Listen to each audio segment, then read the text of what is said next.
Този баща постави микрофон в косата на дъщеря си и няма да повярвате какво чу. София имала страхотен характер и ходила на училище с широка усмивка на лицето.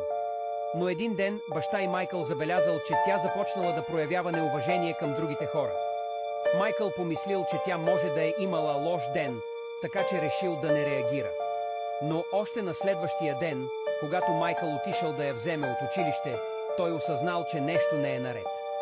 И веднага, щом се прибрали, София се заключила в стаята си и се разплакала. Това станало нещо обичайно всеки ден и когато Майкъл я попитал за ситуацията, тя избягвала темата. Бащата бил много загрижен за въпроса и знаел, че трябва да направи нещо. Докато един ден му хрумнала брилянтна идея, той решил тайно да слуша деня на дъщеря си в училище. И така, на следващия ден той скрил малко записващо устройство в косата на София, преди да я остави.